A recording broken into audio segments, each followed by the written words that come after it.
Welcome to HST park. सबसे पहले आप हमारे चैनल को सब्सक्राइब करें और साथ दिए गए नोटिफिकेशन के बटन पर क्लिक करें ताकि आपको हमारी हर आने वाली वीडियो मिलती रहेगी, इसका नोटिफिकेशन आपको मिलता रहेगा।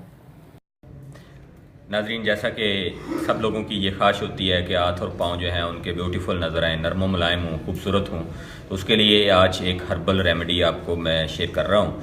सबसे पहले आपके पास 4 चीज़ें होनी चाहिए। नंबर 1, आपके पास सिरका सेब होना चाहिए, अर्के गुलाब। नंबर 2 और नंबर 3 शहद या हनी जिसको कहा जाता है वो आपके पास होना चाहिए। और नंबर 4 नीम गर्म पानी आपके पास होना चाहिए। ये 4 चीज़ें हैं जिनकी मदद से, जिनकी हेल्प से इंशाल्लाह आपके हाथ और पाँव जो हैं वो जाज़बे नज़र लगेंगे, नरम मुलायम लगेंगे, सॉफ्ट लगेंगे और बहुत खूबसूरत होंगे और आपकी जो खूबसूरती है उसको मज़ीद जो है वो बढ़ा देंगे।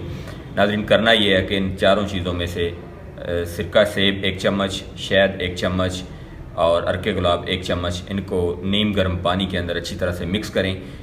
नीम गर्म पानी जो है वो आधे से 1 कप होना चाहिए और उसको जब गर्म हो जाए, नीम गर्म हो जाए, तो उसके बाद हाथ पाँव साबुन से, किसी भी आम साबुन, देसी साबुन जिसको कहा जाता है, उसकी मदद से उसको धो लें। उसके बाद इसको अप्लाई करें सुबह भी और शाम भी। इसको दोबारा धोने की कोई ज़रूरत नहीं है, आप इसको लगा रहने दें। इंशाल्लाह आपके चंद ही दिनों के अंदर जो है आपकी खूबसूरती उसमें 4 चांद लग जाएंगे।